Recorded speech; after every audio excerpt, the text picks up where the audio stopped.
In my family, we have hot cross buns throughout Lent.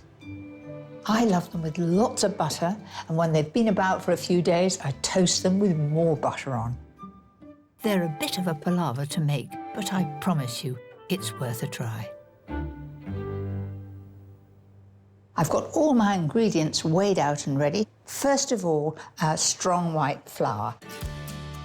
To make a batch of 12, I'm using 500 grams of strong flour and 75 grams of caster sugar before I add the spices. Traditionally, it would have been allspice. I use mixed spice because I like to have things on the shelf that I use often.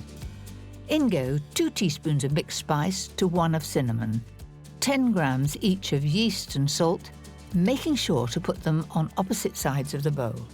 If you put them together on top of each other, you'll find that it won't rise so well. You mustn't mix the two, one on top. Then, for a lovely flavour, add the zest of a lemon, 40 grams of melted butter, a beaten egg and 300 ml of warm milk. And work it all together.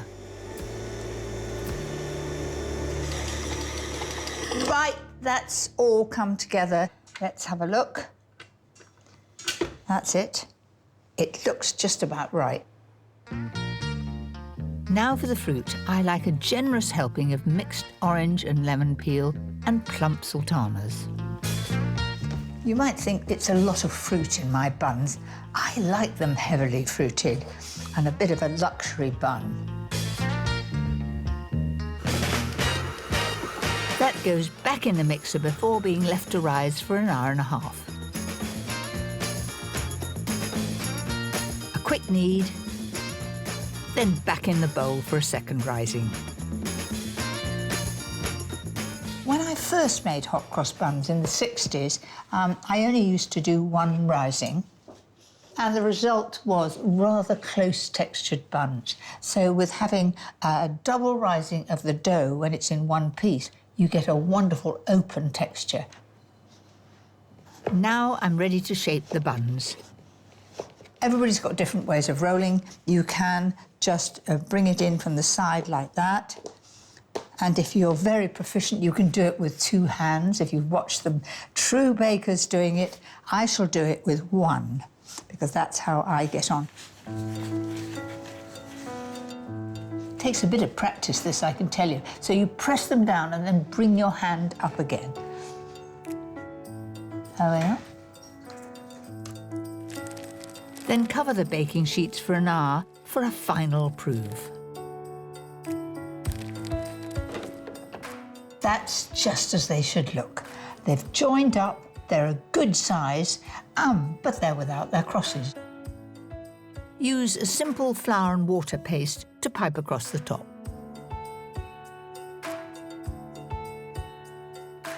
And, of course, the cross symbolises Christ on the crucifix, and it's a very essential part of the hot cross bun.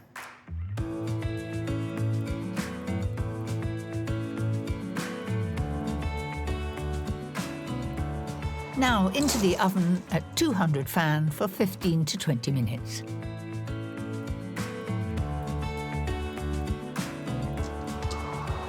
How about that then? I think they look splendid.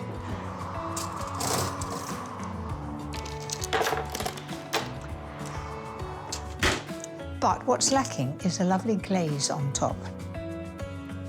Warm golden syrup gives them a lovely, delicious, sticky finish.